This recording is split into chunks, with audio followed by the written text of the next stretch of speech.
rich get even richer. How many times have I already said that this offseason? Welcome into an emergency edition of Fantasy Baseball today. Happy Friday, January 17th. I am Frank Stampfl, joined by Scott White, and especially happy Friday for Dodgers fans because you have won the prize of Roki Sasaki.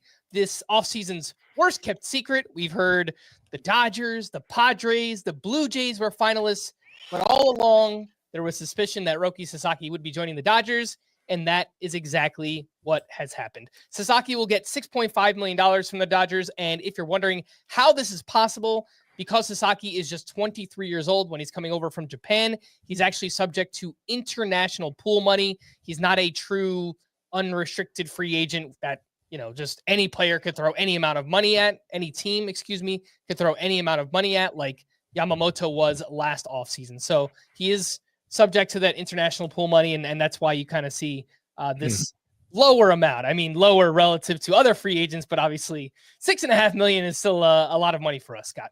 Sasaki is a 23-year-old stud pitcher at his best. He throws 100 miles per hour. He has a wipeout splitter, but he is young, Scott. He does come with questions. So for anyone who's just kind of learning about Roki Sasaki, they might be unfamiliar with his game. What should they expect? And where do you plan to slot Sasaki into your rankings? Well, first of all, I want to touch on the financial point you made at the top there. And that's really why it's so disappointing for anyone who isn't a fan of the Dodgers, but because he couldn't just go out and seek as much money as he wanted. He was limited to the international bonus pool. Every team was on equal footing financially. The Dodgers didn't have that advantage when pursuing Sasaki, and yet they got him anyway. And they didn't just get him, by the way, for this upcoming season, but he's now under their control for the next 6 years, just like any promoted prospect would be, having a very low salary for the first 3 of those years and then entering arbitration thereafter. So the rich get richer indeed, because if they didn't already have enough advantages, now they have this incredible talent, cost controlled for the next 6 years at least. Yep. And he is an incredible talent. He was kind of a wonderkind in Japan, was Roki Sasaki, who was clocked at triple digits in high school, was the first pick in their draft in 2019, I believe it was. And made a splash in the World Baseball Classic a couple years ago. From that point, it's really been a countdown when he would come over to the majors, and that day has arrived. I would say for fantasy, where I'm looking to rank Roki Sasaki for this year is modestly. The excitement for him owes a lot to his youth, the fact he's only 23 years old. He's not quite a prospect, but he's not a finished product either. And I think part of the reason he was attracted to the Dodgers is because they are so good at things like development and pitch design and can help to maximize those outcomes that maybe haven't been maximized yet. The most concerning note on his scouting report is that his fastball velocity was down last year. And like I said, he was reaching triple digits in high school, so he's always had this incredible fastball velocity. The secondary characteristics on the pitch aren't so great. So when Sasaki doesn't have that elite velocity, the pitch plays down. It becomes pretty hittable. And so a big goal here for the Dodgers early on is either going to be to improve the pitch shape, which is a taller task, or to regain that lost velocity, which may have had to do with health. Sasaki missed some time last year with a shoulder issue, and so that may explain the drop in velocity. Now, does he need to have a great fastball to be a great pitcher? Probably not, because his splitter is so good. Some scouts have described Roki Sasaki's splitter as the best in the world. You could find clips of it online, I'm sure, where hardly any spin on the pitch. So it just drops off, just disappears into oblivion. as it reaches the plate. Nobody can do anything with it. And that's enough of a weapon on its own that maybe Roki Sasaki doesn't need to have an amazing fastball. He's begun to mix in a slider a little more that looks pretty good. So that would give him something else to play off the splitter. And should be a big bat misser any way you slice it. It's just how hittable is he going to be in between those missed bats. So I guess you want me to give an actual ranking for him. I haven't selected an exact spot for him, but somewhere in the 30s, I would say, for Roki Sasaki. That would put him in the range of my own rankings, kind of around like Justin Steele and Spencer Schwellenbach's in that range. Other potentially high-end options who have concerns of one kind or another. Mm-hmm. And by the way, the concern for Sasaki isn't just how the fastball looks. The Dodgers, the fact that he signed with the Dodgers, for how you could view that in a favorable light from a development perspective, from a win potential perspective. There are certainly pluses for Sasaki signing with the Dodgers, but a big minus is that the Dodgers don't really need him to get to the playoffs. They don't need him at all. And so they can handle him with extreme care in a way that would further diminish his fantasy value. They have a surplus of viable rotation options, already did. And just the way they managed Yamamoto, who was much more of a finished product last year. A lot of short outings there. A lot of time on the IL. And I think we can expect that even more so for Sasaki. I'm not saying Sasaki will have as few innings as Yamamoto did last year, but I think it'll be a bit of a headache how early they're removing him from starts, stretches where they maybe shut him down, especially since he is coming over with a bit of an injury history. Yeah, I think all fair points. The upside long-term massive for Roki Sasaki, but the questions that you brought up, the fastball velocity being down, he dealt with an arm injury last year. He's never thrown more than 129 and a third innings in Japan. So some workload questions. And then the Dodgers part of all of this. Yes, he'll have run support, obviously pitching for the best team in baseball likely, but I think also very likely that they will have a 6-man rotation. So just to update everyone on what this rotation looks like, absolutely bonkers stuff. Shohei Ohtani, not going to be ready for that first series in Japan in mid-March. I'm not sure that they ruled out opening day per se, but maybe shortly after that. Sometime in April, if they really play it cautious, maybe it's like early May for Shohei Ohtani. But they also have Blake Snell, who they signed this offseason. They have Yoshinobu Yamamoto, Tyler Glasnow, hopefully returning from injury. Now they have Roki Sasaki, and then throw in whatever other options. Bobby Miller, Tony Gonsolin, Dustin May, Landon Knack. I'm sure Clayton Kershaw will sign a 1-year deal at some point this offseason as well. So Michael Grove, Justin Wrobleski. Yeah. Yeah, plenty of guys who were making meaningful starts for them last year.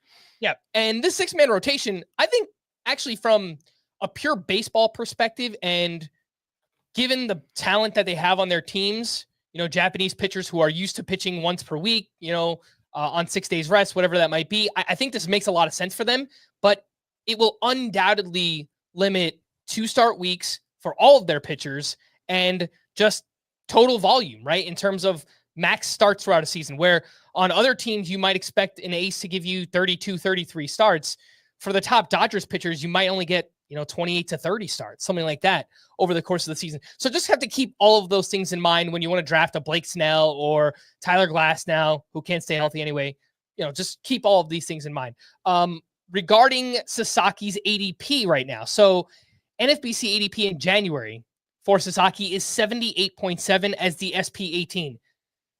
And the fact that he's signing with the Dodgers, I had to think there will actually be a slight bump even to that, because now that we have confirmation, maybe if he went to the Blue Jays, maybe people would have been a little bit more hesitant, but he's joining the best team in baseball. So maybe even gets a little bit of a bump here. But as the SP18 off the board, if that remains, Scott, it sounds like neither of us will wind up with Roki Sasaki because, just eyeballing my rankings, I plan to slot him in at SP29, which would be just behind Spencer Schwellenbach, Sonny Gray, Bryce Miller, just ahead of Joe Ryan, Grayson Rodriguez, and around pick 100 overall. So that's just kind of where I'm eyeballing things right now for Roki Sasaki.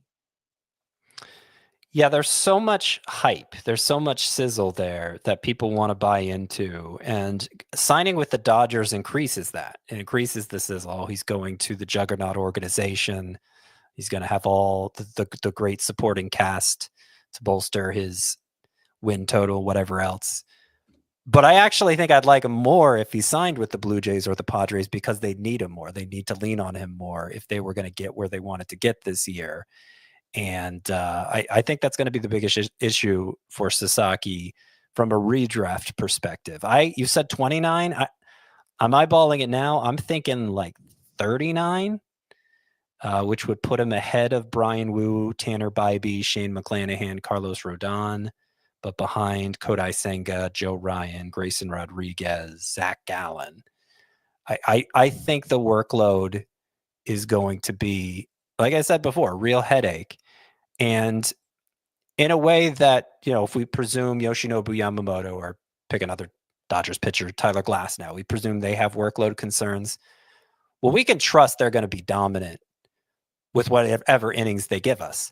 Roki Sasaki, he may be, but it's much more of a question in his case. So I don't want to just presume it. So that's my concerns about him. Those are my concerns about him from a redraft perspective. But because I'm sounding like a Sasaki downer here, that's what you can expect from fantasy baseball writers. We try to keep it real. But I do want to appreciate the moment too, and the excitement of the moment. And I will point out, okay, that's the redraft perspective for Sasaki. But my top 100 prospects just came out too, which is, of course, more long-term focused. And Roki Sasaki is number one on that list, number one overall. Right. That's where we were going next. So number one overall prospect for Scott in his top 100 rankings. Let's take a quick break. When we return, we'll talk about dynasty perspective and what we're expecting long-term for someone like Sasaki. We'll do that right after this. I feel home when I see the faces that remember my own. When I'm with my friends, I feel home. Welcome back in Fantasy Baseball. Today, Roki Sasaki is signing with the reigning, defending World Series champion Los Angeles Dodgers. Upside sky high for those who play in dynasty leagues.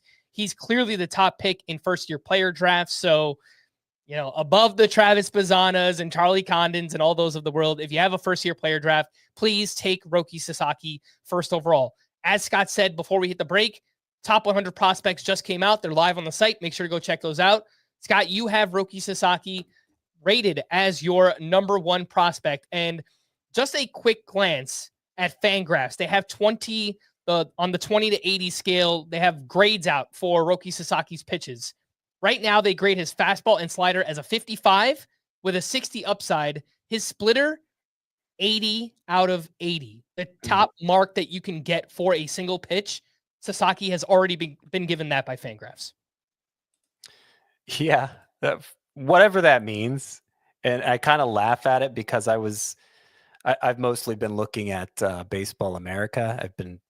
I've looked at a few scouting reports, but they're the ones I've looked at most frequently for Roki Sasaki, and they give his fastball a 70 grade. There you go. The splitter also an 80 though. So crazy. There's no disputing the splitter. I think I'm a little more bearish on the fastball than Baseball America is. Maybe I land more on the Fangraph side of that 55 you said. 55 now with a 60 upside. Yeah. Yeah, I think that's closer to my expectations for Sasaki. Mm-hmm. We do have a projection for Roki Sasaki on Fangraphs right now, according to Steamer, and other projections will come out, but this is the one that we have right now. They have Roki Sasaki for 26 starts, 148 innings, 3.20 ERA, 111 WHIP, 11.5 K per nine. It seems like a really, really optimistic projection here, and maybe he will get there.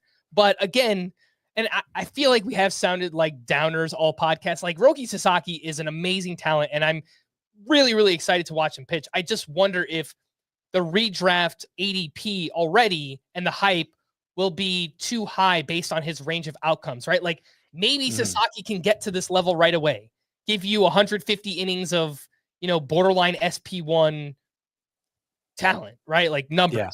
But I think the downside again is, kind of like we've pointed out that the Dodgers don't really need him. And maybe he only makes 20 starts and maybe he struggles. Maybe he needs time in the minors. It's just like so many things we don't know. So that's why I think we're trying to kind of balance that of like, okay, we're excited about the pitcher, but for this season, we have to be a little bit more realistic. So got to keep it real, Frank. That's what we do here. 148 innings, you said the steamer projection is? Yep, 148, 320 ERA, 111 whip, 11.5 K per nine. The ratios sound feasible, plenty feasible, but I'll definitely take the under on the innings. Like you said, 148 would be a career high by almost 20. Yeah. And I think the Dodgers, even putting that aspect aside, what he's done before, I think the Dodgers would want to protect their asset, who again, like just like any pitching prospect being promoted, that's how we need to think of this Sasaki signing is the Dodgers are promoting a top prospect, not the Dodgers have signed a big free agent. Because again, he's 23 and he's under their control very affordably for the next 6 years. And so they're going to want, especially with the embarrassment of riches they have, the fact they probably win 100 plus games without him, they're going to want to protect that asset. And so I really don't think he's going to approach 150 innings. Yeah. Through 111 innings last year in Japan did Roki Sasaki. So I could see him getting anywhere from like 20 to 24 starts, 130 innings, something like that. I think that would be pretty fair to expect from Sasaki this season. And you know what? Just kind of talking it through, I think I probably will drop him a little bit lower, maybe somewhere in the mid 30s among starting pitchers for Sasaki this upcoming season. All right, Scott. Even more of a downer than when we started. I helped drag you down. There you are. So I think we've pretty much talked about almost every aspect here on Roki Sasaki. Want to wrap up, and this is something I've already asked you this offseason, but considering the moves that the Dodgers continue making, they signed Blake Snell, they re-signed Teoscar Hernandez, they bring in Roki Sasaki. Are the Dodgers ruining baseball? Because I have friends that are baseball fans, mostly Mets, Yankees, whatever, New York stuff. And they're up in arms. They're so upset that, the Dodgers managed to pull this off again. And they seriously think baseball is broken. It's just like, whatever. Just a couple fans perspective. Yeah. What do you think? Well, I understand the frustration, and I'm frustrated too. It does feel like the Dodgers are getting preferential treatment by free agents at this point. It's not just a matter of who's willing to shell out the most. And that's frustrating. That's not really how it's supposed to work. But I will remind everyone that for as predictable as baseball is, over 162 games, like I would bet everything I have on the Dodgers making the playoffs. I would bet very little, relatively speaking, on them winning the World Series. They're the favorites, of course, but over 3 and 4 game samples, baseball is wildly unpredictable. Yep. And so we don't really know how things are going to play out. Yeah, no, I think that's well said. The best team in baseball does not always win. I mean, there are so many things that happen throughout the course of the season. It's a battle of attrition. The Dodgers have a lot of players that have extensive injury histories. So we'll see what happens. I think very obviously they are the betting favorite heading into the season, as they should be. But anything can happen, especially in a small sample of games in, just a playoff series. So I do agree. It sucks for now, but you know what? They'll have a target on their back. Everybody will be coming for the Dodgers this season, and everyone will be gunning to knock them out of the playoffs. So we'll see if they can get it done. We are going to wrap there. For Scott, I am Frank. Thanks as always for tuning into Fantasy Baseball today. Please make sure to follow and leave a 5-star rating on Apple or Spotify. And we will be back again next week. Bye-bye.